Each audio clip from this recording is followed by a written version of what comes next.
in as they come along. And wow, this is such an honor to have so many people show up for this. It's incredibly exciting to see some of the new faces, some of our friends that have come back, some people that are getting ready to come, like Bill and Teresa. I see you there. So some people are already signed up for a retreat. It's incredibly exciting. Kingsley as well. So you may know me, but if you don't, my name is Amanda Shandell, and I am the founder and leader of the Buena Vida Psilocybin retreats. You may have seen my mug on some of the videos and some of our social media. And I'm joined today with my co-leader, Maria Leota. Say hi. Hey. Hello, guys. I'm gonna go ahead and tell you guys a little bit about how the structure of the call is gonna go, what we're gonna get to, all of the exciting things that we have for you tonight, and then we're gonna dive in, okay? So, before we begin, I would like for all of us to kind of come into resonance together. So we've all had probably some busy full days. We've been doing all kinds of things, seeing people, talking. We've kind of spread our energy out into many different directions today. Or maybe you've been at home with your doggy and you've just had that energy. But what I would like to do is have everyone, if you're able to, go ahead and close your eyes. If you're in a place where you can do that, if you're driving. Close your eyes and take this moment to do something that we rarely do, which is to be with yourself.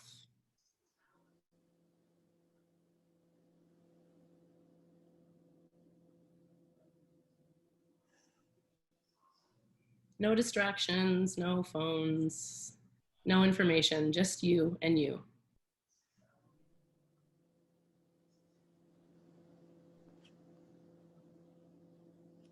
What I'd like us to do is we're going to take 6 deep breaths together. And there was a very large Japanese study that showed that in just 6 breaths, you can completely change your state. So let's see if that is true. So we're just gonna go in through the nose and a big exhale through the mouth in your own time. And just count in your head for 6 of those deep breaths. You're gonna breathe deeply in through your nose, as much deeply as you can. And as you release, be an audible release.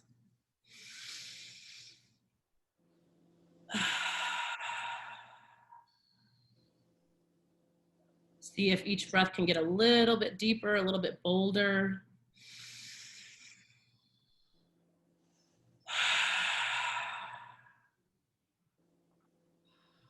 Don't be afraid to make a sigh or a sound if you need to on that release.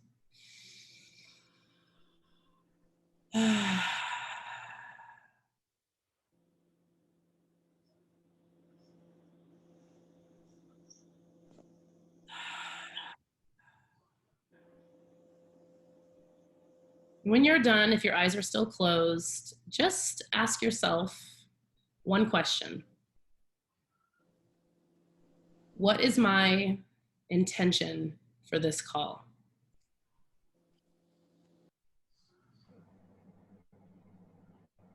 And that could just be to listen, to receive.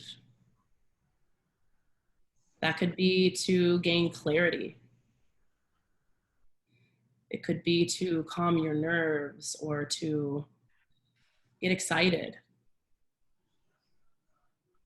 But I find that intentions, if you choose an emotion you'd like to have or a feeling, you've chosen that intention, you can slowly open your eyes. Now we are all on the same wavelength together. And with that, I want to pass the little Zoom microphone over to Maria and let her introduce herself to you. I would love you, Maria, if you told us where it is you came from into the Buena Vida, how you got here, and what you're doing now. So take it away.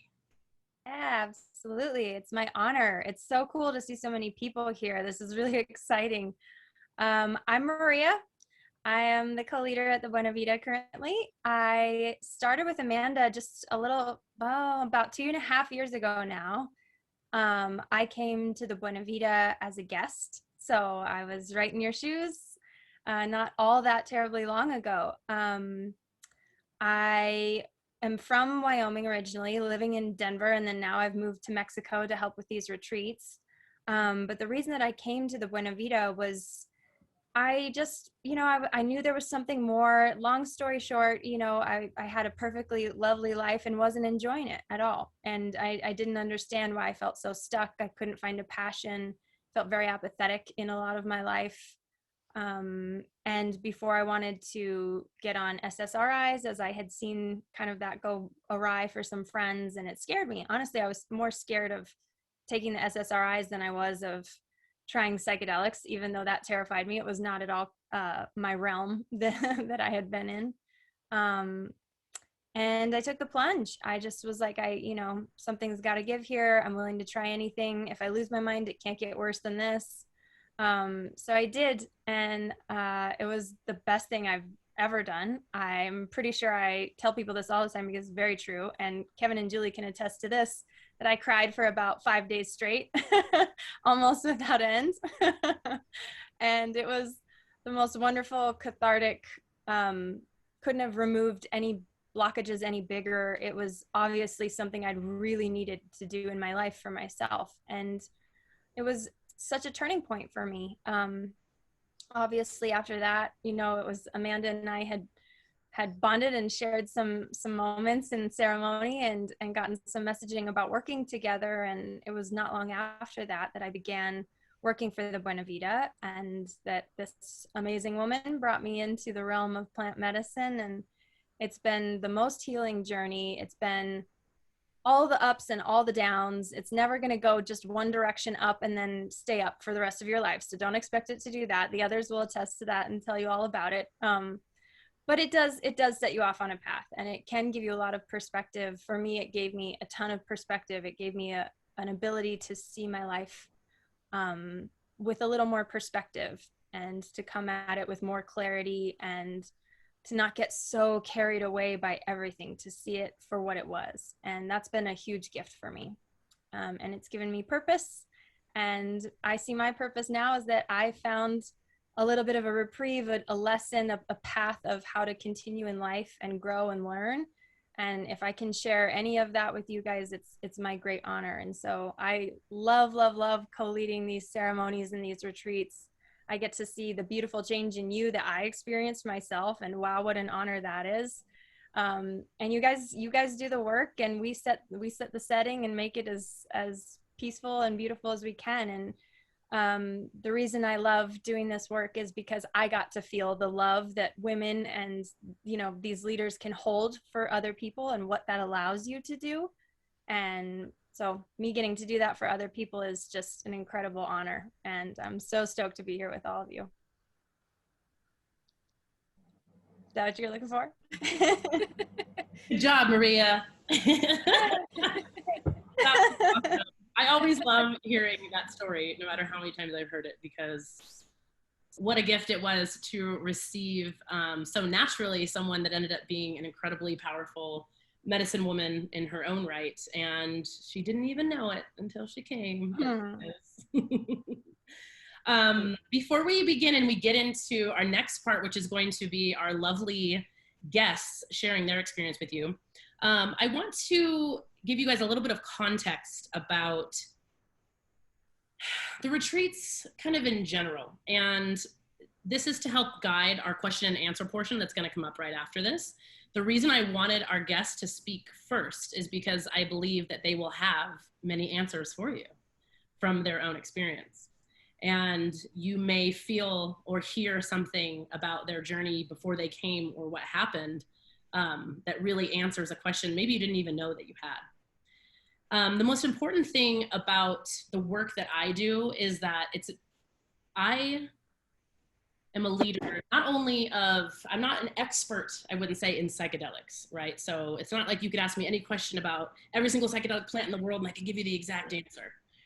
What I do is I bring together people in a community of love and non-judgment and excitement and joy.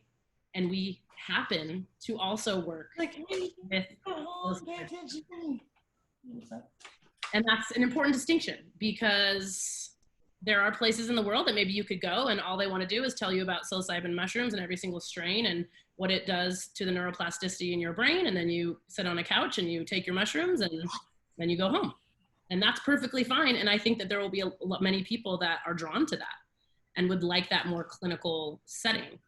However, what I have learned, and I think what you may hear from some of the guests that they didn't even know when they came, was that the group and the community and the connections that you make at these retreats can be just as much, if not more, medicine than the psilocybin medicine itself. And that is truly, truly, it's not, I'm not just, you know, saying this as a fluffy way to, you know, sell retreats. I don't do this medicine like, hey, come to my house, give it to me on Saturday and go home. People ask me, I don't do it that way, because to me, that isn't the way that I healed. It isn't the way that Maria healed. It isn't the way that I've seen true, lasting, long-lasting healing. It isn't the way that I've seen it. So the setting and the set and setting, which I'm sure many of you have read or heard about, the idea of set and setting when you're taking psychedelics being the most important part. That is what we do. I believe that Buena Vida creates a set, a mindset. It prepares you in a beautiful setting, a setting with love and with comfort and with true, true, true care. That And I would add to that, Amanda, too, that part of this, you know, you were talking about the group being so important, and that is the setting as well. You know, the group dynamic, the people that come on your retreat, it's like magic who shows up, because they're just the people that know how to hold the space for you. They're just the people you need to connect with. And we see it happen time after time. It's always surprising, like, why people show up to this retreat and not that one. But somebody needed that connection. Somebody needed that energy. Somebody needed that lesson. You know, it really is part of what makes the medicine so powerful. And it's your tool when you go home too, this community that you build together. Absolutely. Very important. And the last thing I'll say before I get started here with lovely Laurel, I get this question a lot, and I think it's an important distinction, to make, is what is the difference between a drug and medicine? It's interesting. What is the difference between a drug and medicine? And to me, the simplest way to and you know, those things may act as the same. Something may be a drug and maybe medicine. Maybe even like psychedelics can be considered that. But when you're putting it into your body, the difference between a drug and medicine to us is that a drug helps you forget and medicine helps you remember. So this retreat is about remembering who you are, remembering in your fullest. It's not about escaping. It's not about numbing. It's not about forgetting. It's not about having fun. It's about remembering who you are and showing up fully. And that's what this mushroom medicine does in this context. Okay, you guys ready? You ready? You're ready for Laurel? Laurel is also a 2-time, almost back-to-back retreat guest. So I'll have her tell you a little bit more about that. And Laurel, I'm going to unmute you. Let's see, where did she go? And take it away. Take it away, Laurel. And I'm almost a 3-time retreat because I'm signed up for December for the 7-day. Oh. I'm anxious. I'm a little nervous, but I couldn't think of anything more wonderful that I could be talking about.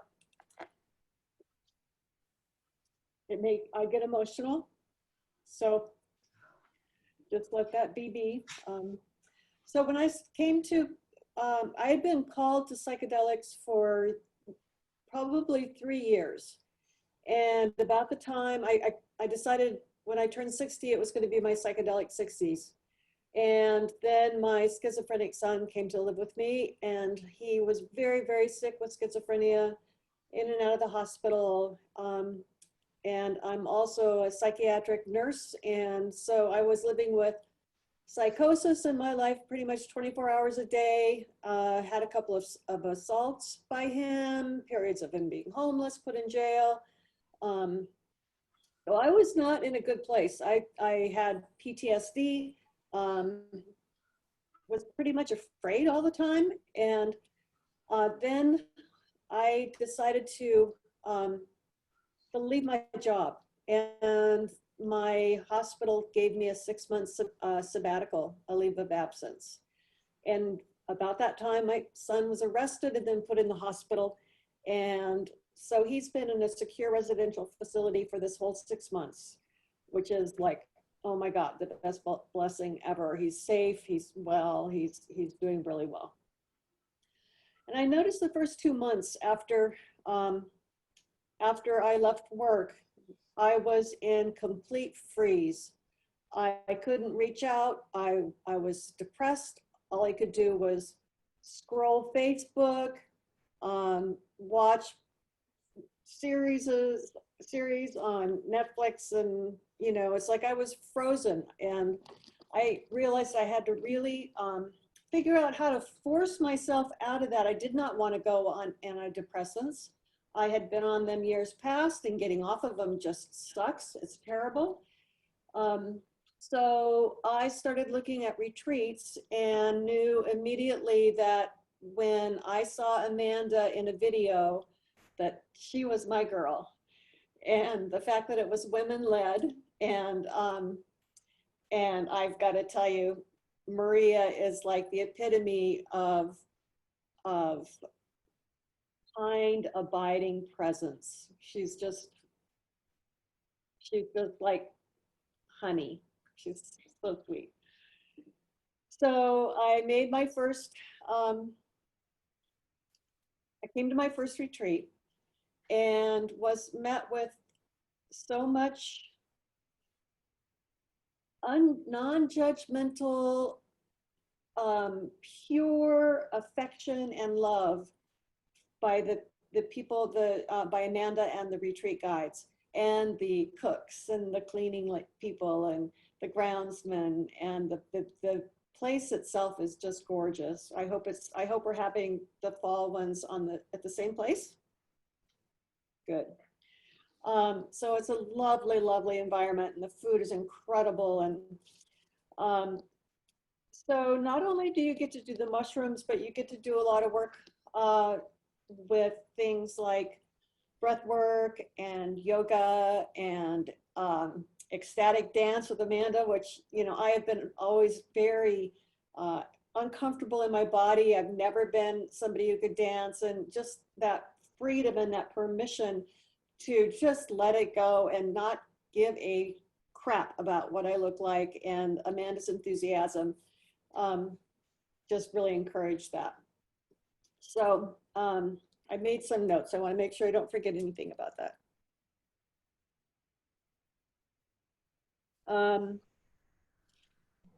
So I had tried a lot of things. I have addiction issues in the past.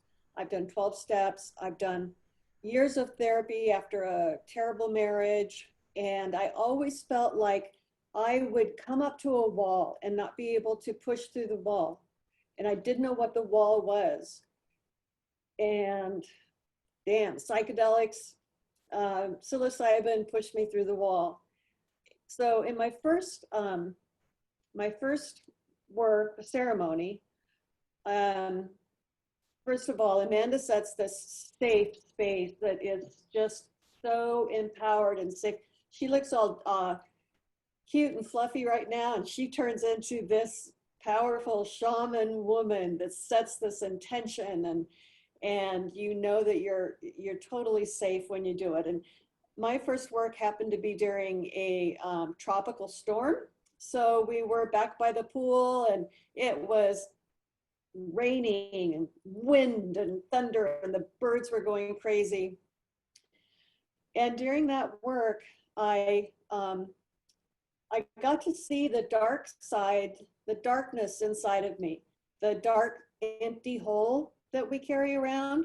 And it looked like a cavern, and it had a lot to do with my childhood. And but the mushrooms in their wisdom also showed me another cavern that was my mother's cavern and my grandmother's cavern. And so it gave me an opportunity to start, like, I could feel the mushrooms helping me to fill those caverns with light. And so that first work went a long way towards me being able to really forgive my mother, which is tremendously huge. It's just so huge.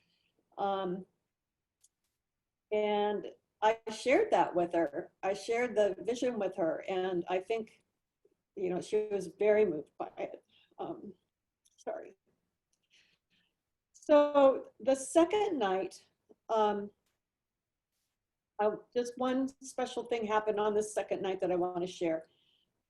There's a Hawaiian prayer, a Hawaiian practice called Ho'oponopono. And it's a mantra of 3 words there. I'm sorry, please forgive me. Thank you, and I love you. So I was really deep in this. And the mushrooms were sending me visuals of people, like all my exes, people that I had had relationships through the years, my children, my family, and each time someone would appear before me, I would say that, I'm sorry, please forgive me, thank you, I love you.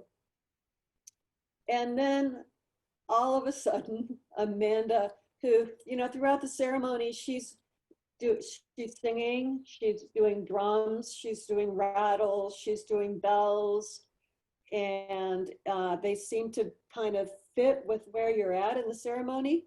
And all of a sudden, she started to sing that song, the song that goes with that mantra. And I just felt this burst of light coming out of my heart, and I was able to make that start, like I was able to do that for me. So I think there's a message for her that I am almost done.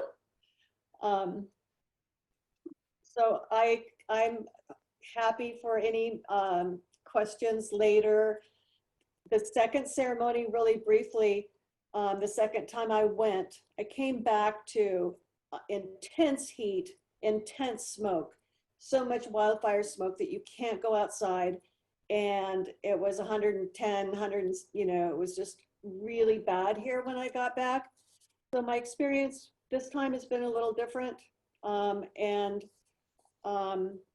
But I am so grateful. I just finished a nursing and sacred medicine course, and Oregon is opening up psilocybin therapy. So I'm hoping to be on the forefront of that when it goes live January of 2023. So thank you. Thank you for letting me share, and I love you both. Wow, Laurel, thank you so much. I can't even describe to you how different you look right now. I'm just even like thinking back to a few months ago, and I seriously was looking at Laurel like, oh my God, Laurel, what did you do? You look amazing. You look so light. It's cool. Thank you for sharing stories. We'll have another webinar where like we can just have for like 5 hours and everyone can talk about their entire journeys, and it will be so fun because it's so great to hear those again. And maybe at the end, we'll end with a little Ho'oponopono just for Laurel, a little song for her.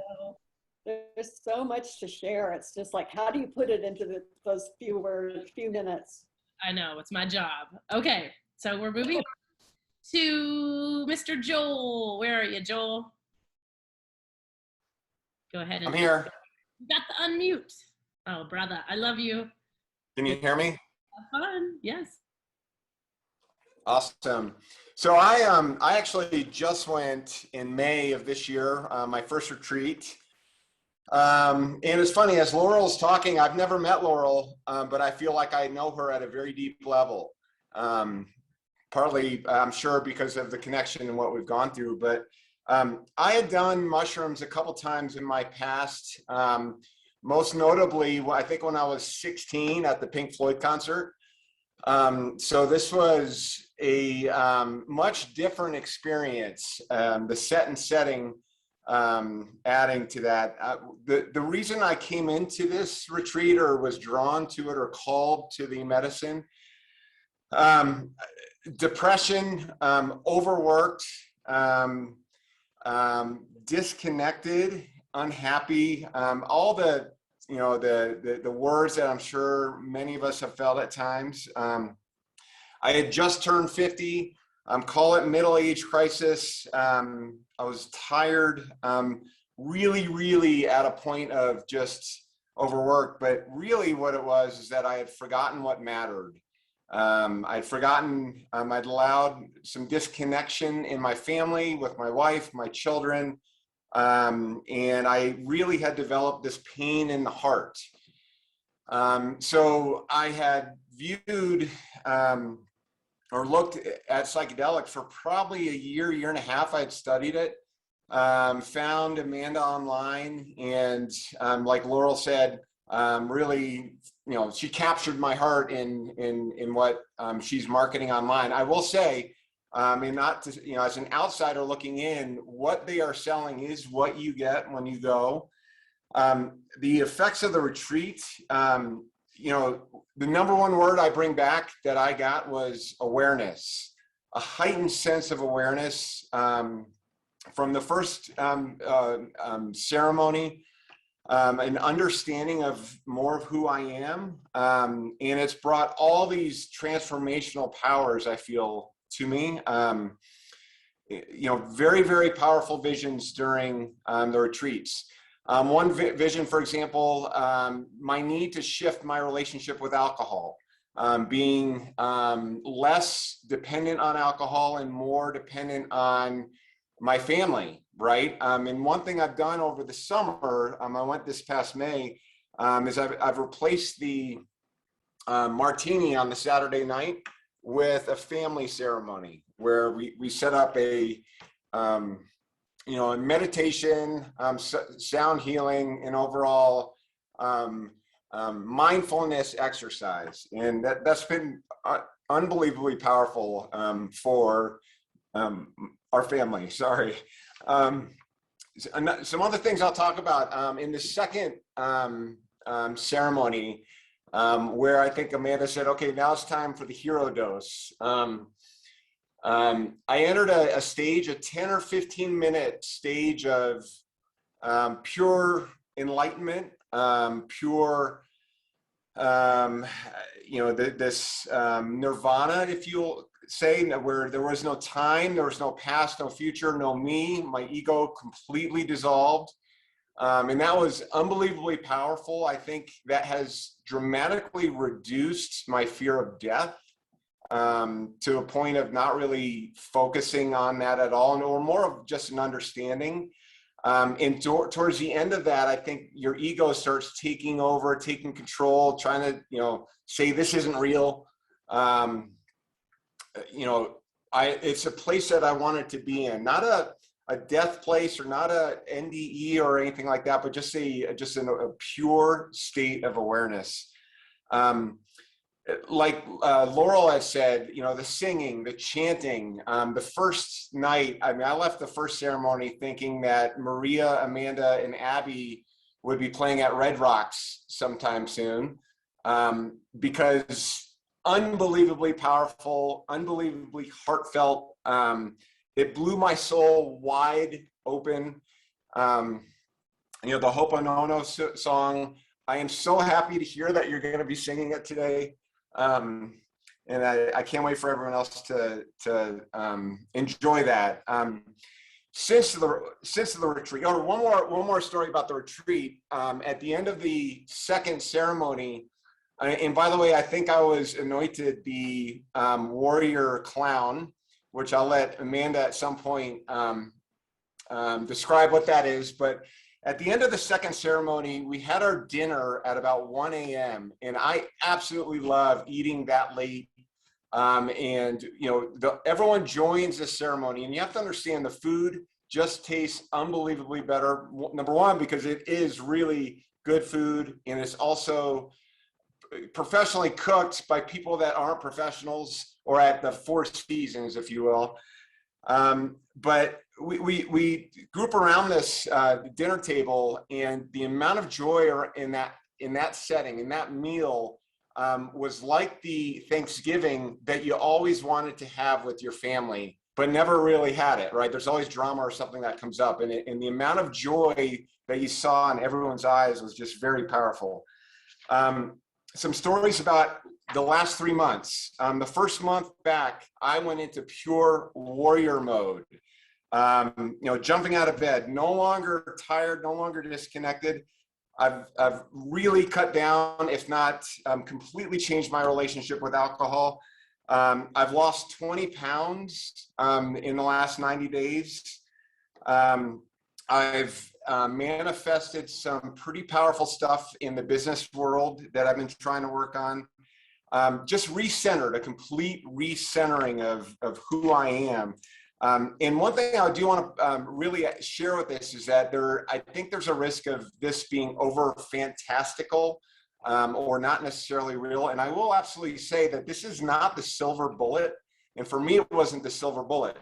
But what it did do is help me, is a reminder of who I am, and that I am in power, or I am in control of my own power moving forward. Let's see, what else as far as notes? You know, I've read like 15 books this summer. So I guess all in all, it was a very unbelievable transformational event for me. And I am going to come again. I don't know if it will be this year, but next year, plan to have me back, because I'm honored to be here. I'm grateful, and I just am overwhelmed with the love and support from the retreat. Thank you, Joel. Wow. I was gonna say, you do look different. I think this looks younger. I was like, I don't know what, just like all of a sudden, I mean, I don't know. It's like, there's this youthful, it's just so good to see you after those few months. My metabolic age has dropped to 46. So I've dropped 4 years off my metabolic age. So once again, time, you kind of lose, you change your perspective in relationship with time going through an event like this. I love you guys. I love you so much. And Joel, he did not tell you, but he was so inspired by the retreat with Michael, who was doing some sound healing at our retreat, that he went home and, like he said, decided to become a sound healer himself. And I'm so glad. I wanted to follow up with you and see what that turned into with your family. And I mean, like, that's just so beautiful that you're doing that every week now with your family. Joel had bought instruments before he left the retreat. Like he had prepared for this before he left the actual retreat. I have them all lined up. I have, you know, the pyramid sound chimes, the Tibetan singing bowls, the gong. We've used it a lot. One last thing I'll share, on Friday. So my world as a sound healer, I have an opportunity on Friday where what I've recognized is that sound healing isn't just the instruments. It can also be done with your voice. And I've been asked to be a keynote speaker at a golf tournament for, the beneficiary is going to be someone that's dying of cancer.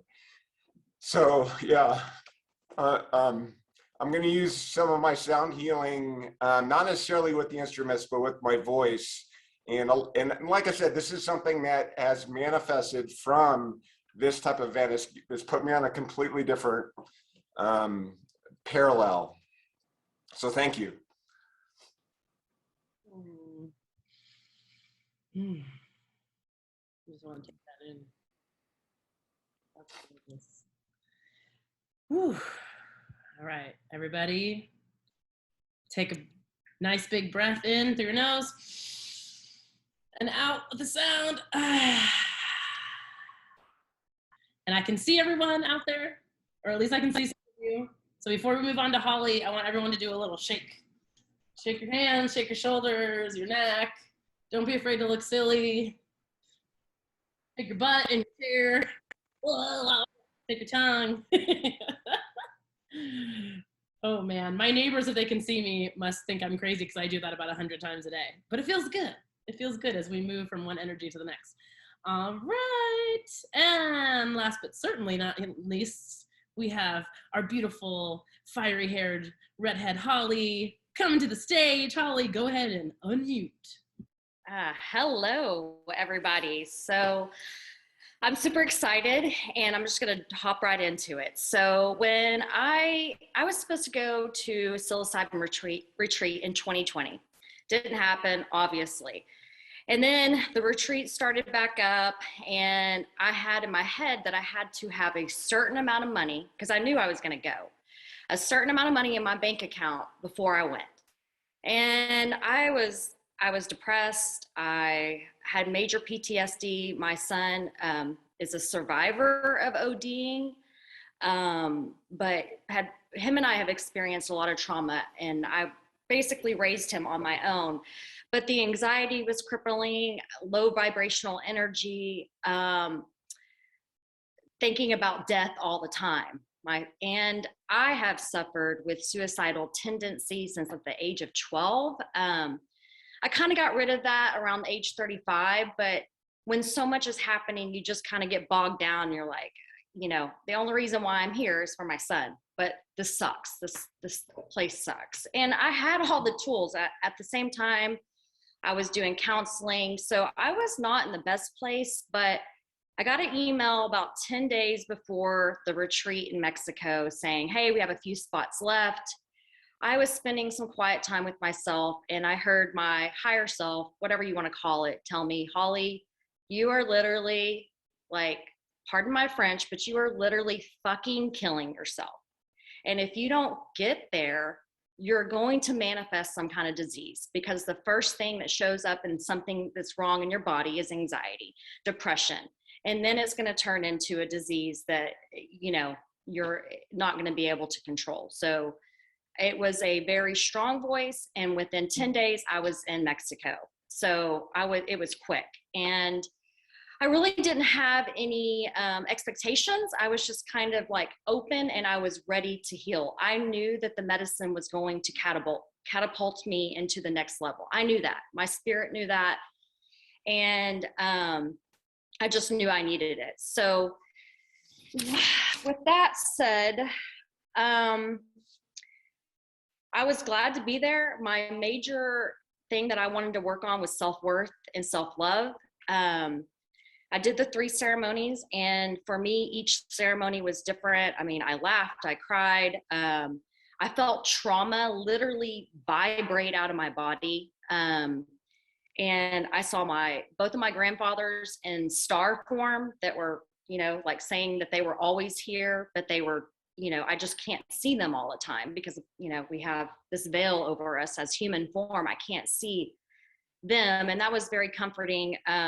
Of course, Amanda and Maria, the singing, the whole ceremonies, I mean, they basically turn into angels. And you're like, did I die and go to heaven?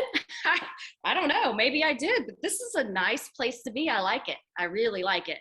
So all the ceremonies were amazing. I was nervous every ceremony. And I have experience with plant medicine, but not as far as like the healing part when I was younger and experimental things that I did in my teens. So I really didn't know what to expect, but I just knew in my body, that in my mind and soul, that it was going to give me exactly what I needed. I felt like the first and the second ceremony really opened me up for the third ceremony. The third ceremony was the most powerful. It was, I was scared, but I was handed 2 rocks, one by Maria, one by Abby. And when I had those rocks to ground me, I lied down and I surrendered. And I remember being like, I surrender. And that's when I felt like major healing. It was like I heard, you know, voice tell me just to lie there and let them work on me. I mean, I don't know who them are, but the higher powers, the spiritual, everything in that realm was like coming into my body through lights and digital stuff, healing me. The most powerful thing on the third ceremony was when my throat started vibrating and I heard, it's normally my voice, but I heard, we are going to remove your throat and we're replacing it with a throat that only speaks love and kindness. And I can tell you, I have not spoke a negative thing to myself since April of this year. So I still have anxiety. I just don't let it bounce me off track. I go, okay, I'm feeling anxiety. Let me go do some breath work. And so I truly believe that 20% is the medicine, the plant medicine, and the other 80% is doing the work. I journal, I meditate, I do counseling, I do EMDR. I always have, but now it's I'm receiving it at the highest level. And just talking about certain things, aligning and manifesting, like it's powerful. I feel in my power. I feel like I've come home to Holly and I am where I need to be. And I really just, I love everything about Buena Vida. The food obviously is on another level. It's just amazing. And I don't think that I have anything else, but yeah, it's just been amazing. And for somebody that's had crippling anxiety and depression most of her life, to come out on the other side and people notice. People are like, wow, Holly, I'm like, hell yeah, I've stepped into my power. I'm here and I feel like a powerful woman and I want to share this with everybody. So. You are a powerful woman. I was thank you so much for that. That was, I mean, I could just sit here all day and listen to these stories again. And it's like seeing you guys go, you know, from the perspective I get in those 5 or 7 days, and then to see you go home and we have like a little bit of interaction or maybe social media, but I haven't really, you know, heard the story and I haven't seen, you know, kind of like these, like the way that it ripples out into life. But it's beautiful. It's beautiful to see, and it takes time. You know, I always tell everyone like 3 to 6 months at least before you're really starting to like be like, what are the effects of this? You know, how do they show up in my life?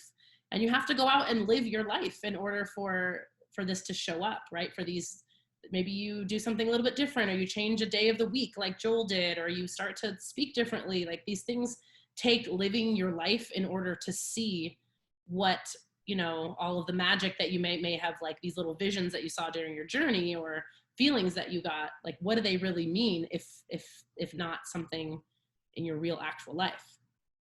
Okay, so we are going to move on to our question and answer. I know that everybody speaking and sharing always takes a little bit longer, but that's the best part anyway, and I could have listened to that forever. But I really want everyone who is on the call, we still got 48 people here.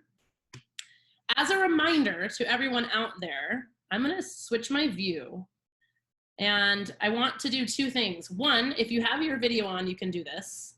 Raise your hand if you are aware that at the end of this call, we will be giving one person a 25% discount on a retreat. And if you don't, now you're aware, so you can raise your hand too. That's fine. You are aware, that is awesome. And also, in addition to that, so stick around because I really like announcing winners and like seeing them and having that interaction. I think that's gonna be great. For the question and answer portion, this question that you have, I'm going to basically turn on, there's a way to raise your hand on Zoom. It's on the bottom bar, it's the little reactions button, right? So there's like a little smiley face with a plus sign on his head like this. And if you click that, you can do a thumbs up or you can do a clappy hand. And if you do that, that will be raising your hand. It's not exactly like this, but it doesn't matter which one of the little guys you do. So if you have a question specifically for one of us, you can say, hey, Amanda, or hey, Joel, hey, Maria, I have a question for you in particular. If it's just in general, one of us who feels maybe called or the best suited to answer it will answer it. So I saw one. Wait, whose little flingy hand went up? Just go ahead and put them. And if you can't, you can also type in the chat that you have a question. Okay, so Holly has a mushroom. Where is that? Where is that, Holly? Okay, I'm gonna start with Bill. Bill Cope has a question. So Bill, go ahead and unmute, and then we have Mervin after, and then we'll head up from there. So we'll start with Bill. I don't really feel like I've had trauma. I've led a really comfortable life, but I'm looking for enlightenment. And I did peyote once 50 years ago, and felt one with the world. And I had another experience where I kind of felt nirvana for half a day. Is your experience what kind of something along this line, or are you working with people who have trauma that really have problems? Awesome question. That is a great question. We work with all kinds of people with different intentions. So we have people who are looking to heal. We have people who are looking to find enlightenment or find nirvana or find purpose or to expand themselves creatively, to really just have the experience to see, like we have people who've meditated for many years that want to take the next step and see how much deeper they can take that practice, right, of getting into that non-dual state. And what's interesting about trauma is that trauma is not an action taken against you, and trauma is not a specific experience. Trauma is the way that you perceive an event. So for example, I always use this one. You guys may have heard this if you've been to the retreat. If you were 2 years old, or let's say you're 1 year old, little baby, and you're in the bath and you have a loving mom and she goes to grab the shampoo and she drops you under the water. So you're under the water for maybe 3 seconds. That can register in your body as trauma. Now your mom goes and gets you, you're all fine, and she's like, oh, you're fine, honey, and thinks nothing of it. It was not a traumatic, quote unquote, story. You don't even necessarily have a memory of it. Now, the reason I use this example is because trauma can stick in the body, right? It can stay, and it can prevent us from reaching these higher states, from reaching these states of non-duality, of enlightenment. So what's great about the mushrooms is that you don't even have to have the intention of like, show me all of my trauma and, I just want to see all of this darkness in my life. You don't even have to have that intention. But what they will show you is really what is standing in your way or what is preventing you from what you want. So if you want creativity, it's not like they're going to sprinkle creativity magic on your head. They're going to say, oh, you want creativity? Well, you haven't forgiven your father who would look at the drawings you did and go, right? Like, this is why this creativity is blocked from you. Or do you want to be enlightened? Do you want to be in a state of peace? Here's what's blocking your peace. And this is why, for me in particular, I've worked with various psychedelics. I feel that mushrooms are such great teachers. For one, they're very physiologically safe. So for most people, not everyone, but for most people, they're very safe for the body. There's not too many contraindications for them. But they really reveal to you, here's my intention. I want peace. I want tranquility. I want enlightenment. And the mushrooms say, okay, here's what's standing in the way. Here's what needs to be shifted. Does that help answer your question? Yep, thank you. Yeah, thanks, Bill. Okay, Mervin was next. I hope I'm saying your name right. If not, you can correct me. He said that he was just testing out the hand raising emoji. He didn't have a question. Okay, we got Stephen Kaplan. Come on in, Stephen. Hi, everybody. How are you? Hey, Thanks for hosting this. My question is about dosing, like the dosage of the psilocybin. And, I've heard the term microdosing. I don't know what that means in terms of a quantity, but do your retreats, how many times do you take the psilocybin? And what is the dosage? Is it considered like an extremely large dose where you have some experience? Is it considered a medium dose? Like, where is it on the spectrum of quantity and the timing of it? Got it. Great question. This is super common, and it's something that we've learned a lot about over the years. I think having now about almost 350 people has really taught me a lot of lessons about the correct dose, or what people certain might need. To answer your question, so we have two different types of retreats, right? We have the 5-day retreats and the 7-day retreats. On the 5-day retreats, we have 2 ceremonies and 2 different doses, and on the 7 days, we have 3. However, on the 5 days, we start a little bit higher in the dosing than we do on the 7 days.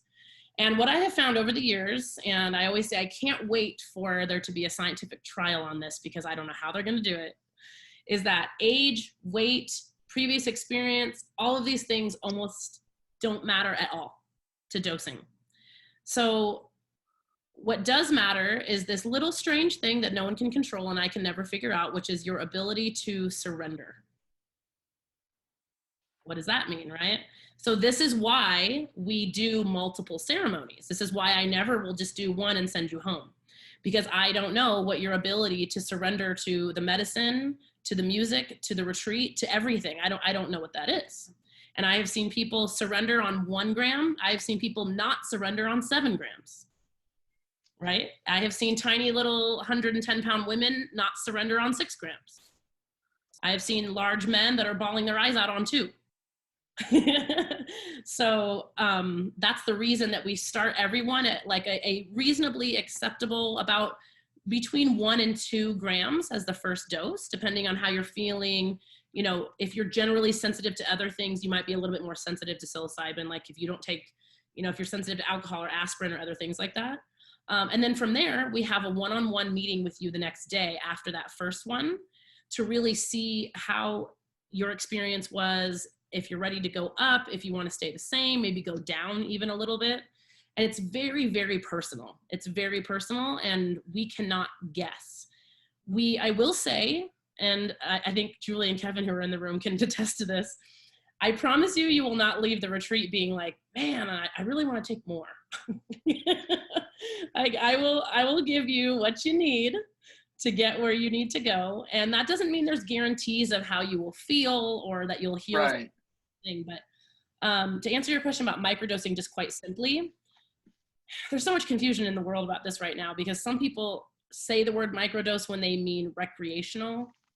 And to me, what a microdose technically is a sub-perceptual dose, meaning that nothing about your perception of the world changes. So your eyesight doesn't change, the way you move. You can go to work, you can drive a car, and it takes a little bit of testing to see what that very, very small dose is. There's some evidence coming up now that microdosing over a series of time can have similar effects to macro doses, which would be what we would be doing, or full doses.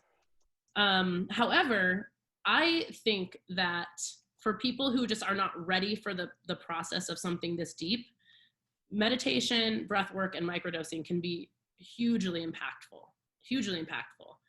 If you're stubborn or you have a really strong intellect that doesn't like to surrender, you might need a 1-2 punch. You might need a larger dose to really get you to that place.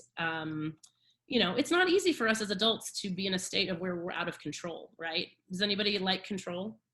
Like to control things? Yeah, it's most people, right? It's most people. So in these different dosages and in these different ceremonies, you become comfortable with us, with what the ceremony is, with the chef, with your room. Like you just really start to get everything in the retreat kind of feeling safe, so that you can, once you are ready for those 4, 5, 6 gram doses that are very large, you'll know that everything else is taken care of around here. Now, can I ask a couple more questions? Go ahead. Okay. In terms of where you get the mushrooms, is this stuff that you grow yourself and you know where it comes? Like, is it something that you buy from I'm sure it's a trusted supplier and everything, but do you grow it organically yourself and it's like your special breed, or is it something you're getting from someone else, or all mushrooms the same, No, definitely mushrooms are absolutely not the same. Why many people have come to a retreat and said, oh, don't worry about me, I've taken 5 grams at the party, I was fine, I've taken this, I've taken that. They get into ceremony on 2 or 3 grams and they're just like, what did you give me? A lot of that is the set and setting. A lot of that is how the mushrooms are grown, who grows them, if they know what they're doing.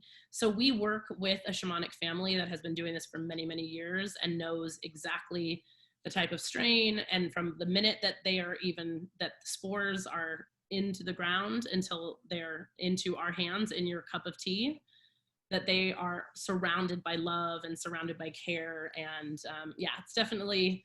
So besides the set and setting and like being with the people and the community, also the mushroom, that's part of what we're paying for. I'm not going to necessarily get from my buddy down here in, Georgia or something, right? That's a good point. Yeah, I tell a lot of people that I'm like, you could have, you didn't come pay $5,000 or $6,000 to buy mushrooms. You could have spent $12 right. at home. That's not what it's about at all. Mm-hmm. And Right. the quality of the mushrooms is important, of course. Don't get me wrong, absolutely is. But the retreat itself is truly about an integrated experience where everything that we do, I mean it, like every little thing we do and even maybe don't do, is to put you in a place of, I'm coming up with something new right now, regulated uncomfortability. Right. Yeah, right. It's like. Does that mean there's one-on-one work, or is it like basically, you're getting on mushrooms and you're in a group and you're incredibly vulnerable? Is it a combination of both? Does it lean more towards the community, or does it lean more to one-on-one and then go back in the community? Do you break people out into smaller groups, in the groups? I've been to a lot of different programs. I'm just wondering, like, am I going to be on mushrooms? And, it's like required to share my entire self with, the group, what to expect. I'll let Joel answer that one. Yeah, I think the set and settings, everything. Before and after each ceremony, it's almost like there's a game plan, right, going into it, and kind of what to expect. I think that in my retreat, we all did share, and it was unbelievably powerful as we shared. So I think personally, you're going to have your own perspective of what you want to share and how you want to share it. But once you get into that environment, it's a very safe space. The leaders hold space unbelievably well. I will also say, if Amanda said that, listen, I think I'm going to keep doing the retreats, but I'm not going to do it with psilocybin. I'm just going to do the retreats without anything. I would still go because all of the other things they do are as important and powerful as the actual medicine. Then there were definitely one-on-one breakout sessions. Consulting almost of, where are you? How do you feel? How do you feel about the dosage? Do you want more? Do you want less? Do you want the same? Are you processing something that came up that you're not comfortable processing with the group? And once again, the whole concept of holding space is very powerful, and they are masterful at doing that in a non-judgmental, healing environment. Cool. Thanks. Thank you for sharing. To be honest, quite a few people come. I would say 80% of the people that come to the retreat self-identify as introverts. Most of them say, like, I didn't even think about the group. I just want to do this. And by the end, without a doubt, almost everyone says the group is what mattered the most. And I don't know if any of you guys have heard of this thing called COVID or quarantine, but we are not meant to be alone. End of story. No. We're not meant to not share. Yeah, We're not meant to not be vulnerable. So we don't force anyone. We're not going to wring things out of you in an uncomfortable way. Absolutely not. Your level of comfortability is your level. However, if anyone's ever heard someone share a story that they think is so personal to them, and like you think it's only you, and then someone else says, oh, I do that, and you're like, oh, thank God, right? That relief that comes from hearing someone else say, like, I do that too, me too, it's incredibly, incredibly powerful. Yeah, so it's a little bit of both. A little bit of everything. Thank you. Yeah. Thank you for answering. Yeah. All right, Ryan Evans, I see your hand up. Go right ahead.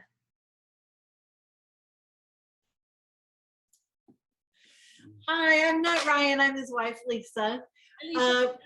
Just a quick question. You talked about microdosing. Is there any classes or discussion groups that will happen about microdosing? Maybe advice or instruction, or is that something we should just look for separately? That's a good question. That's not my specialty, to be honest. And I have a little bit of knowledge just from being in the psychedelic community about microdosing. I highly recommend the Third Wave. I think that they have the best guides, really specialized in that. And as far as like protocols, I know that like Paul Stamets has a great protocol as far as like how many days on, how many days off. And it's really, from people I know that do it, it's like about a month testing period with yourself. The first few times you want to make sure you have nothing to do that day, just in case you take too much. And of course, where legal, I'm not telling you guys that you should, take anything illegal substances, of course, but if it is legal in your country or where you live, yeah, I would say Third Wave. And, we have some resources that we send out about that. And my general recommendation, I would say, in an ideal world, most people who've ever had any sort of mental, emotional issues or things that they want to get better on, which I think is almost everyone, I think that 1 to 2 large doses a year, and then microdose if you can. I mean, I can't even imagine the world if everybody could do that. It would be incredible. Thank you for asking, you two. You have a big, beautiful house there. I love looking at your space. Oh, thanks thank for you. your reply to that. I appreciate it. We're excited for October. Who was that?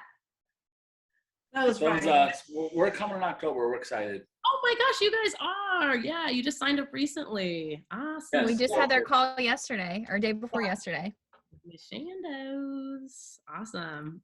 All right. Anybody else got a question? You can raise your hand, or you can like physically just raise your hand in your window, and we'll probably see you. Michael, I see you. Go ahead. Yeah, I do have a question. Thank you so much for doing this. You're awesome. I can tell. I saw your website and I saw your pictures, and I said you'd be a lot of fun on these on a retreat. So thanks for doing this. I do have a question though. As far as people that you kind of come in with what their intentions are, whether it be depression, whether it be dependency on drugs or alcohol, or overcoming cancer, things like that, or do you feed in, do you, as far as your results and everything and the outcomes, do you guys feed into any studies that kind of pool these researches to kind of feed the research, and just kind of along those lines, just curious to see, number one, I guess my question is, if someone is very clear on their intentions with what you guys provide, what would you estimate your success rate is?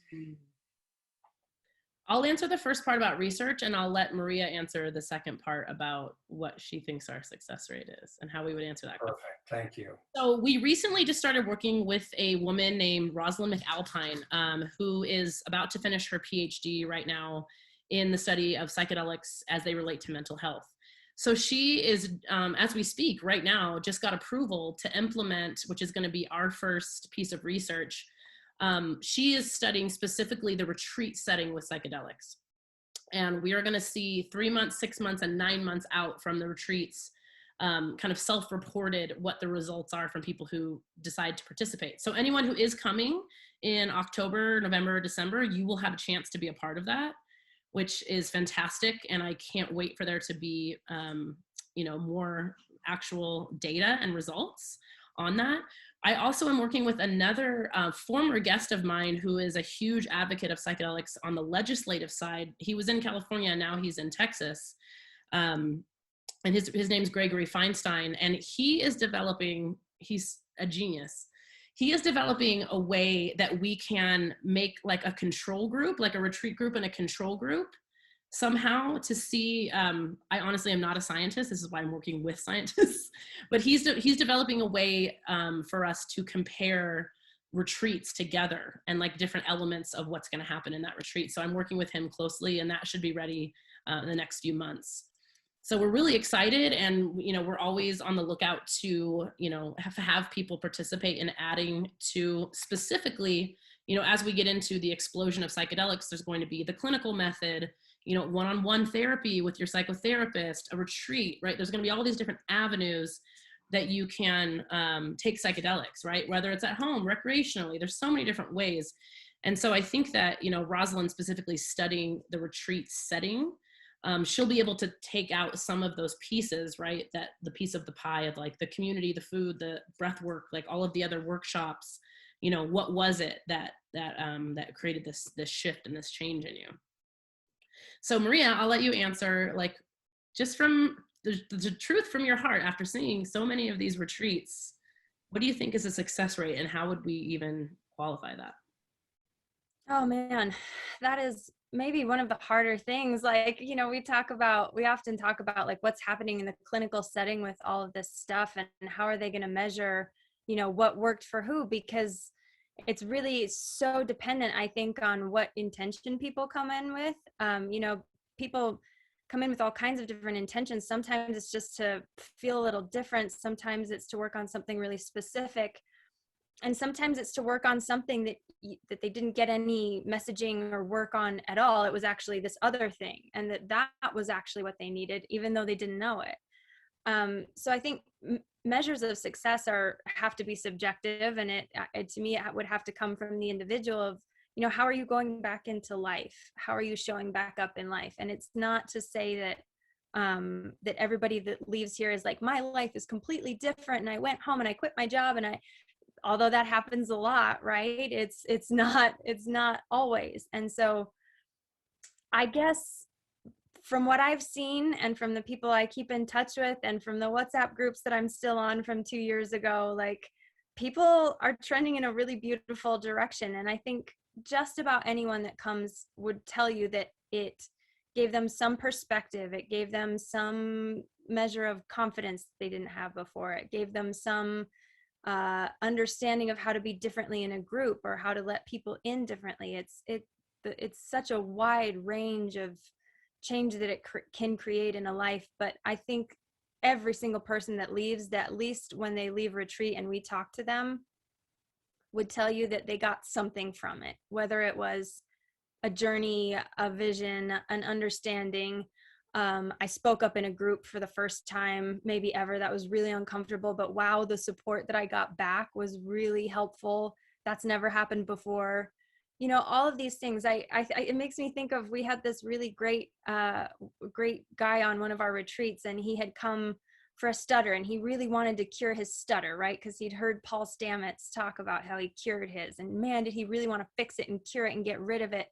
And he came, and he really went in, and he gave it his all, and he surrendered, and he did all the things, and he participated, and he was amazing. And did his stutter go away completely when he went home? No, it was still partially there. But he had moments where he could say that, actually, I spoke up in group before I left, and I didn't stutter in that one sentence, or I didn't stutter saying my name. And that was a big thing for him. And so I think in these ways, everybody gets something. I have yet to hear anybody truly leave retreat and say nothing. Not even like, I traveled to Mexico by myself for the first time and had a beautiful trip and met beautiful people. If that's all you get out of it, then great. But to me, that's the magic of the mushrooms, is that they can work in these subtle ways, that it may not be that you saw your father, or this deity came to you. It may not be anything like that. You may be like, I don't know if I really saw anything, but this energetic shift happened, and because of that, this other thing happened, and well, there you go. So to me, that's seeing the success, is to see that there's always something that you can get from it, and that whether it's that you sat through 3 really tough journeys, you will leave with confidence. If you are like me and you cried for 5 days, you released some energy, you released some blockages. If you come and you make friends with someone that maybe when they first got there, you were like, I don't know about this person. And then you decide that like, okay, yeah, I see the beauty. So then you have a new perspective of how you see people. I think all of these things are success. I guess that's how I would say it. And Maria brings up a good point, which is, I would say, and I can say this confidently, and I know that I'm the leader of the retreat, so it's like, what does my opinion matter? But I would say, honestly, our worst case scenario is like, oh, I had a fun time in Mexico and it was really beautiful and relaxing. Really. I mean, Maria knows this, every single retreat, no matter how many years I've been doing this, and I was doing this 3 years before in Ecuador, every single retreat at the end when people are talking about the things that happened to them and their shifts, I'm just crying out tears of like shock, because it still feels almost unbelievable to me, the things that happen to people. And I'm like, I know I believe in this medicine, but it's dramatic. And even if you don't believe that it is, even the people who don't believe that it's going to be dramatic, and it can just, and they're sitting there, just being like, what, like, who was I 5 days ago? Like, I'm not the same person. It doesn't mean that you're a better person. It doesn't mean that your life is perfect. It doesn't mean that you'll never do anything. It's not like this, you become holy, or you become, this almost like religious idea of like, you become pure. It's not that. It's that the patterns and the thought processes and those ruts and those things that you were stuck in feel different. They feel changed. They feel that you can actually make some movement, and that you can go home and do something different. Like Joel said, like, maybe not the martini, maybe something different, right? Like these little things that you go home, and before you know it, someone like me, where 7 years ago I was depressed and suicidal and living in New York City as a failed comedian, and I hated everyone, every single person that walked by me. I hated them because they were stupid and ugly, and why are you over here? And I hated myself, and I couldn't stand myself. I couldn't stand anything I did. I couldn't stand my body. I couldn't stand any of it. I was done with it. And like, here I am now, and so to say, like, has plant medicine changed my life? Like, in every single way, in every way possible. I still struggle with anxiety. I still get depressed from now to then. I still get frustrated. But am I different? Hell yeah. Hell yeah, I'm different. My life is completely different. I know that Maria can say the same too. Absolutely. And I just think I want to reiterate, like, the change we see is why I do this work. Like it's constantly blows me away. It's so beautiful. I cannot tell you the difference in so many people. And for those who are still kind of chewing on it at the end of retreat, going like, something is up, like something's different. I can tell there's a reconnection, but I got to sit with this for a minute. That's totally normal. And I think that's where the biggest change comes in, is from those people that are still really like, it will unfold over time. And so it's not to expect the big bang of my life is different, although it is a very big bang for a lot of us, right? But it's this unfolding, and it begins to sort of reconnect a few things and make you see one thing a little differently, and those tiny little shifts make such a difference in your life over time. That's my number one message I could give. Mm-hmm. Okay. Well, that's perfect. Okay. Is everybody okay with running a little bit over? I'm having fun. I want to announce the winner of our thing, but I also want to answer more questions. So if anybody has to go, don't go. But if you do have to go and you end up winning, of course, we'll still give it to you by your email, because you guys have all stayed this long. But anyone else, you can either do, Holly, did you have a question? Did you have your hand up? I do. I have a question. So what would you say to somebody that goes in there and is really stuck and depressed and suicidal and doesn't really surrender? Maybe they're super young. I'm not talking about 16, but maybe they're 19, 20, and they just are still so stuck after doing like plant medicine, even in ceremony types. I know somebody, and I just don't even know what to say to him, because I'm just like, I want to tell him you're not putting in the rest of the work, or maybe you need to do another ceremony, go back to really surrender and open up. But I don't know what to say to them. So I was wondering if you had any advice on that. I think I would just listen Okay. and not encourage any more, especially younger people. It's like, we don't listen, when you're young, like you don't listen to anybody, right? You just want someone to love you and accept you and just be like, you're fine. I love you. Because if it's not right for them at that time, it's not right for them at that time. And like Maria was saying, we can't see the whole picture, right? You bump into somebody at the grocery store and they're like, hey, get out of here, right? You see that moment, you see that second, and you don't see the like millions of things that came before that, right? That brought them to that exact moment of like anger and frustration. And so, you just have this one perspective of this person's life. And as much as we want, we know that psychedelics can help so many people because we've seen it.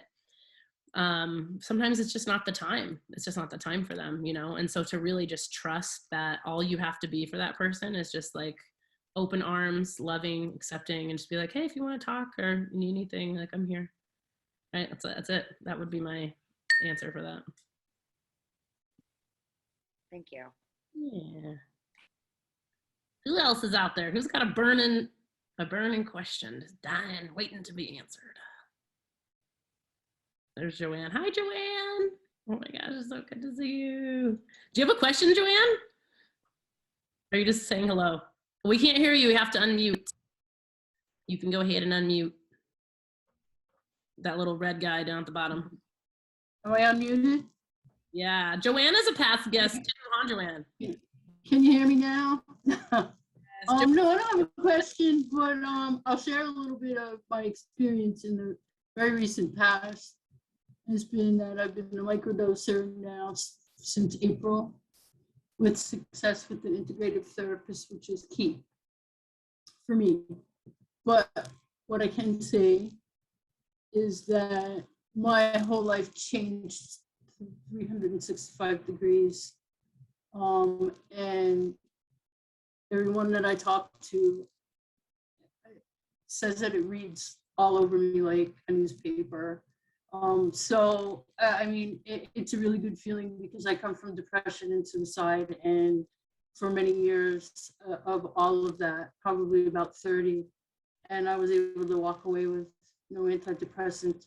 And don't get me wrong, because I sought out therapeutic help too, because from my own personal experience, I needed to do that.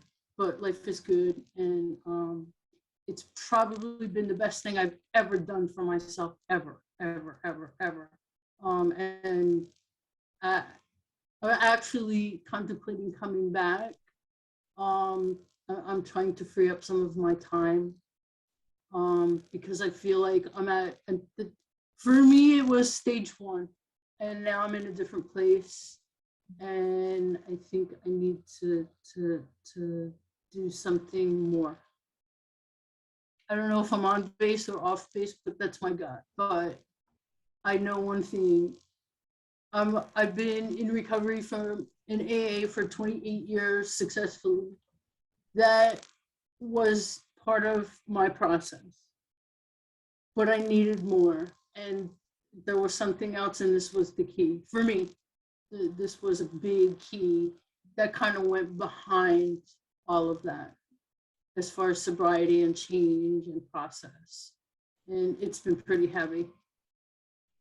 I will say too, Joanne, you and I went back and forth quite a bit on like schedules, and there were a couple things that like seemed to be getting in the way of you getting there. Yeah. And it just like happened to work out. And it's just so crazy how like everything just fell into place right at the last minute. It was really cool to see. It was like the last minute. I put my dogs in the car. I drove all the way to North Carolina to drop my dogs off with my cousin so I could leave from Charlotte Airport. Like, this was all so last minute, but it was meant to be, right? Mm-hmm. I mean, yeah, it worked out so perfectly. It was really cool. The universe gives us these things and we run with them. That's the only way I can look at it, because otherwise, what else is there, you know? And we did go back and forth. My head was spinning. This is something that I'd like to share, to be really honest with you. And I know that you're tough, and we had some really great conversations together, and you can take this. And I mean this as a compliment. compliment. When you first came, I was like, this might be like a tough nut to crack, you know, like you were really strong in your will and your determination and what you wanted. And, you know, I was like, well, you know, she's done a lot. She's been through a lot. Like, I'm not, you know, it made me almost like doubt myself a little bit. And to see the process was, and even to now, I mean, how much we talked about getting off of antidepressants. I mean, it's just, when I hear that from people, I always say like Pfizer and all those companies are going to hate me because I get so many people off of it. Screw the pharmaceutical companies. I'm sorry, but I did that gig for 30 years. That's a whole other subject, really. But it did nothing for me. But I am a tough nut, and I've been through a lot of crap. So you're not insulting me at all, because I've been told this before. And I'm so guarded that it was hard for me to get to that doorstep. Like all the conversations I had just getting there. I mean, and I did this all alone. This was all just, I had lost everything in my life. My mom had just died. I lost my home. I lost everything. My relationship, my 25-year relationship, all within a year of each other. And 6 months before I came, or not even, about my mom passed away, and I was here taking care of her. So that guard is very stiff, very rigid, and I think that's what I'm saying when I say I'd like to come back, because I think there's another part of me that the door needs to just swing open and say, okay, you're here, just do the rest. Because there's more, I feel it. There's more. You're welcome back whenever you want, and it's such an honor to have these return guests. Like it's such a deep. This is so valuable. This is such a good thing that you guys did this. This is you know, for me, for other people too. Yeah, I'm gonna start having this once a month. This is incredible. Thank you guys so much for being here. Yeah. Oh, man, it's been incredible. So what I want to do two things before we close up here. Thank you guys for hanging in there. We still kept everybody on. I want to give Julie and Kevin, if they want, I want to give Julie and Kevin the floor, because the tiniest little story, and Kevin also will, I know him and he will allow me to say this. So Julie and Kevin came to our very first ever retreat, right? Where, you know, we're running around scrambling. We're hoping everything's going to go right. There's 20 people. We were so lucky to have 20 people, which is the most we've ever had and we'll never have again because it's too many.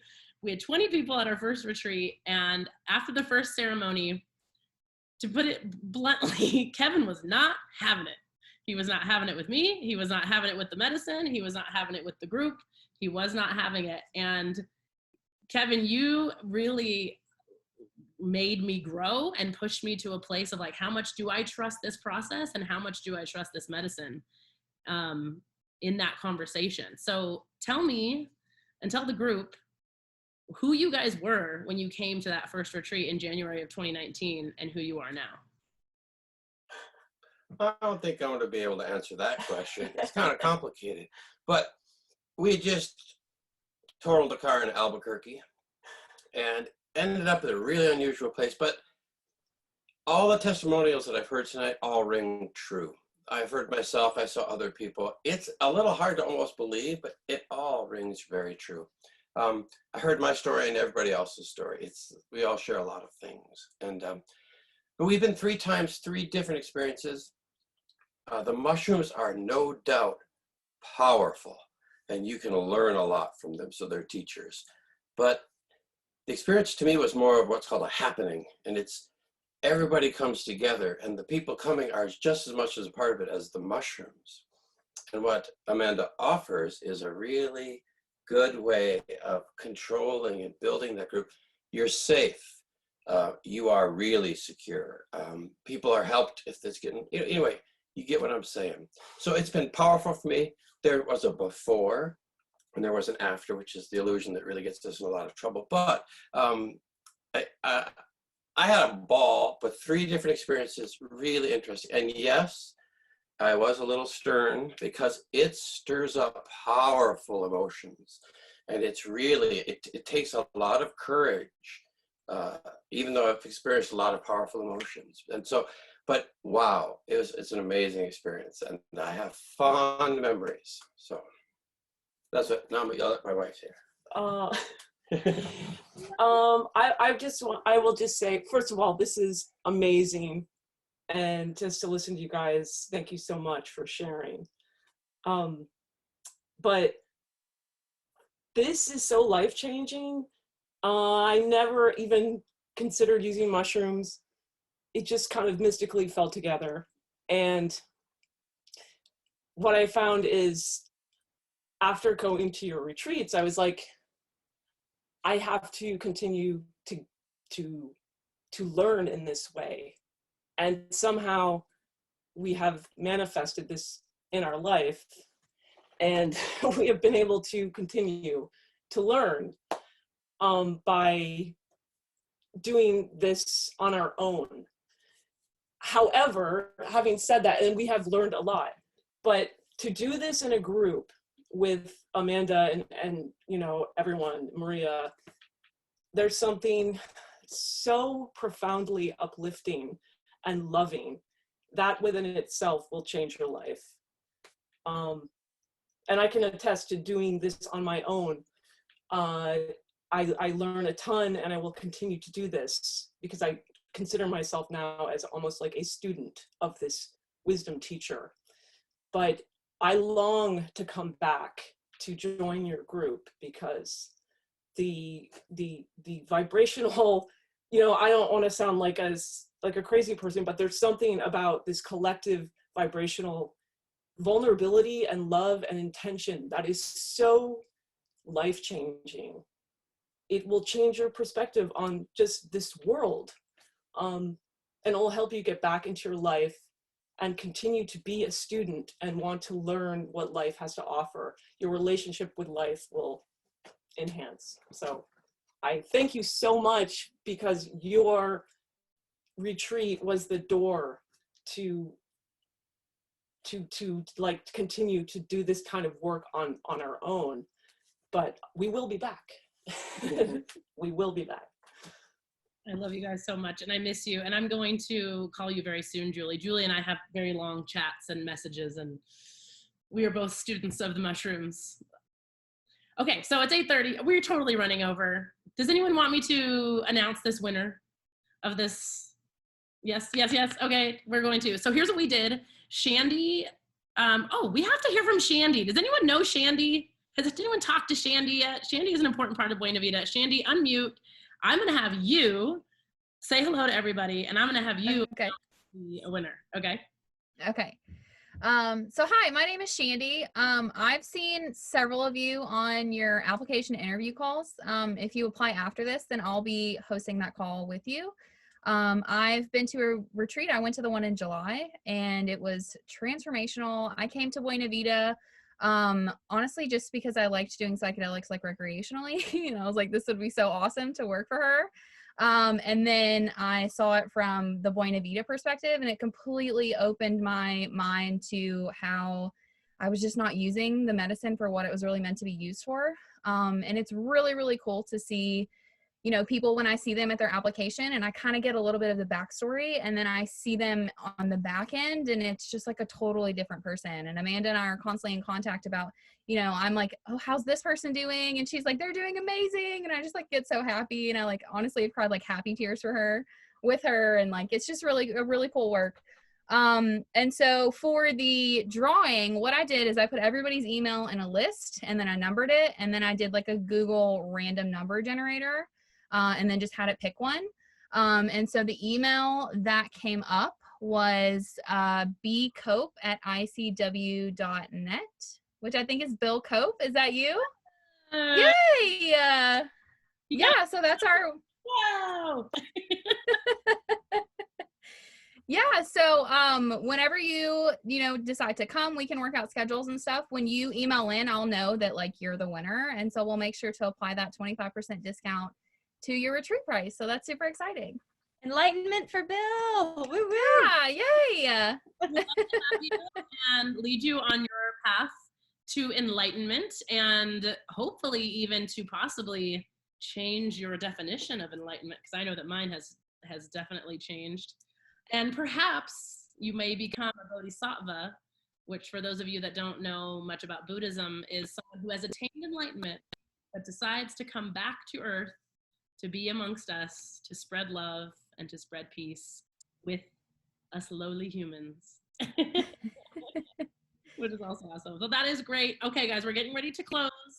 I promised Laurel, and now I'm getting nervous, that I would sing a little Ho'oponopono for you. So like Laurel mentioned at the beginning of the call, Ho'oponopono it's one long word, and it literally translates to, I love you, I'm sorry, please forgive me, I thank you. And in this Hawaiian healing lineage, it really, to them, encapsulates the most simple, beautiful phrase. And it's a prayer. And it's a prayer that you can say to yourself. It's a prayer that you can say to someone else. It's a prayer that you can say when you're having a hard day. It's, you know, for some of us, it is a really simple way to express some of the most meaningful phrases in the language. So if you would like to, you can close your eyes or just get relaxed, and I would really like you to receive this song, receive these vibrations, and get a little taste of healing music, which is part of our ceremonies.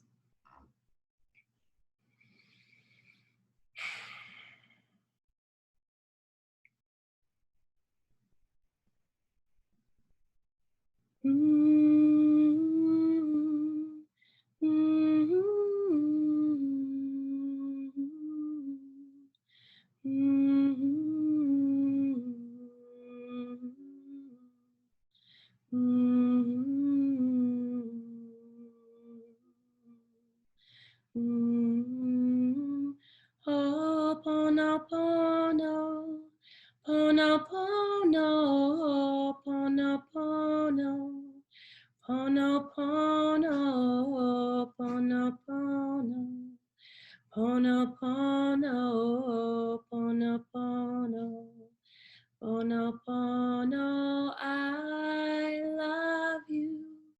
I'm sorry, please forgive me. I thank you, I love you. I'm sorry, please forgive me. I thank you, Ho'oponopono, ponopono, ponopono, ponopono, ponopono, ponopono, ponopono, ponopono, I love you. I'm sorry, please forgive me. I thank you, I love you. I'm sorry, please forgive me. I thank you.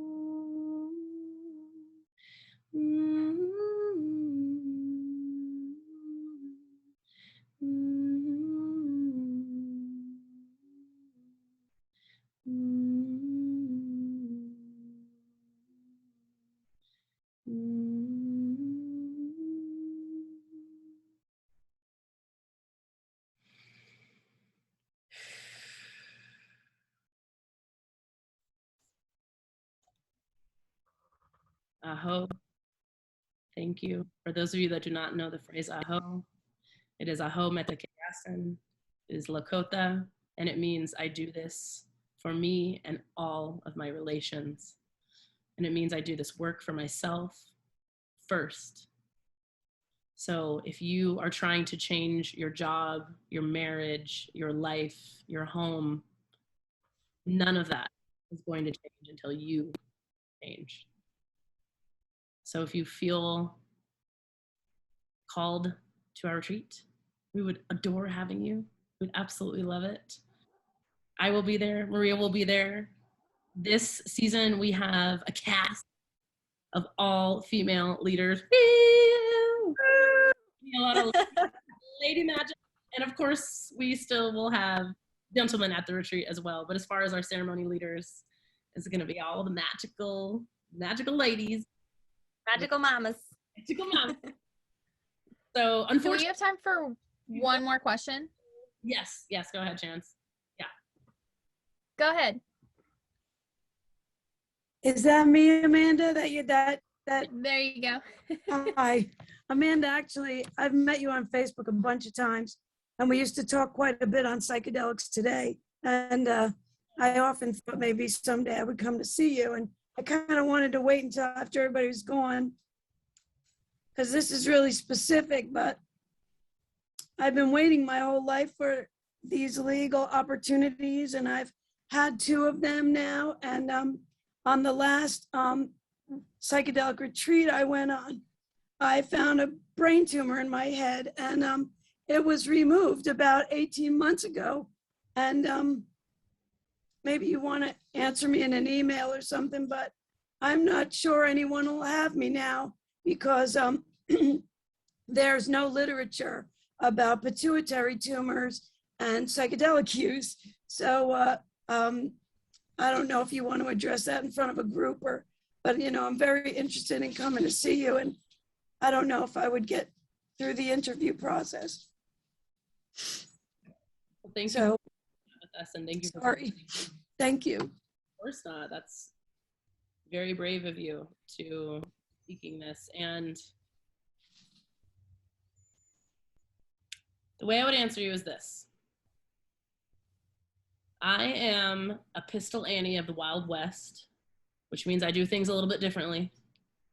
And I have let quite a few people come to the retreat that mainstream everything, mainstream science, mainstream thinking says that they shouldn't come. I always knew you were such a badass. I always knew it. I'm not promising anything. We will talk about I get it. doctors and certain things, but like I said, psilocybin, there are some things we need to look out for, right? There are some cases and some certain things with blood pressure, and there's definitely heart issues, right? We definitely want to look out for some things there. But as we do the dosing in the way that it goes, it's honestly, from the bottom of my heart, it's such a safe medicine, like in the pantheon, even of all, I think Harvard did a study for 20 years of all drugs, right? Alcohol's number 2 of the most dangerous, and we all but psilocybin is one of the lowest. It's so low on the danger scale. It's like by aspirin, it's less dangerous than sugar, Right. So I'm not promising anything, of course not, but please apply and know that I take everyone on a case-by-case basis. That being said, I'm not a doctor, I'm not a medical professional. I do work with a doctor, so I actually have someone who's going to be joining my team soon who is an MD, and will be able to, but here's the thing that's funny is even my MD, who's now my friend, they don't know, they can make certain assessments based on, again, health markers and certain, heart health and maybe certain things. But for brains, I have seen cluster headaches healed that have never been healed, migraines, so many things to do with the brain, memory loss, speech impediments, so many things that are in the brain. I'm starting to think dementia and Alzheimer's is we need to get to those people immediately that are experiencing early stages of dementia and Alzheimer's, right? Diseases of the brain. So I'm a huge advocate for psilocybin, and I'm a little bit of a rebel. So yeah, thank you for asking that. That was so sweet. All right, you guys, we went 40 minutes over, but it happens. It's called Mexico time. I guess it's a big lesson. If anyone wants to say anything, say goodbye. We're so happy to have you. Shandy or I are always answering messages and chatting with everybody. We have a few more spaces, I think, of the first October retreat's almost full, and then we have some space in the second October. November is, right, Shandy, is pretty much almost completely full, maybe 1 or 2 spaces are left. Yeah, there's 1 private room and 1 shared male spot left in November, and that's it. So if you guys want to come, I know, I want to say this because this is on my heart, and it's important to mention. These retreats are expensive. They are quite a bit of money. They are an investment, absolutely. And I can tell you 100% from the bottom of my heart that I have had so many people say these exact words to me at the end of the retreat. They're like, I would have paid anything. I would have paid anything. You gave me my life back. And when they say you, I'm always like, it's not me. You know, I'm just the bumpers on the bowling alley keeping you safe. But it is an investment in yourself. And I know that that term gets thrown around a lot, right? An investment, doing an investment, but like it genuinely isn't just something you pay and then there goes the money and it's gone. This is an investment in yourself. And it really is kind of like Joanne was saying, you know, it was the thing that the most important thing she did for herself, not for someone else, not for her job, for herself. So be selfish, right? Start with the self.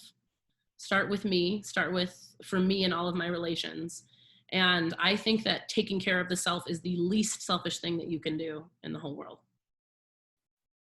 All right, guys, I love you. We're gonna say goodbye. We're gonna do these monthly. So if you wanna jump back on, if you have lingering questions, send them over in an email. Bill, we hope to see you very soon. That's super exciting.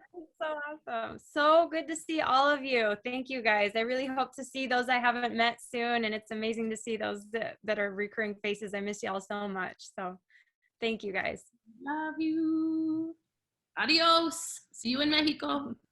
Bye. I'm still answering a couple people in the chat. Can you leave it open for just a second? Yeah, I'll leave it open. I'll stay on here. Okay. We're gonna have an after party if you want to stay in Zoom. I gotta roll, but I love y'all so much. Thanks for having me. Bye, This was Maria. amazing. Bye, guys. Go to bed. She can't stay for the after party. Bye. Party pooper. Bye. Thanks, Joel. Bye. Bye. Thank you.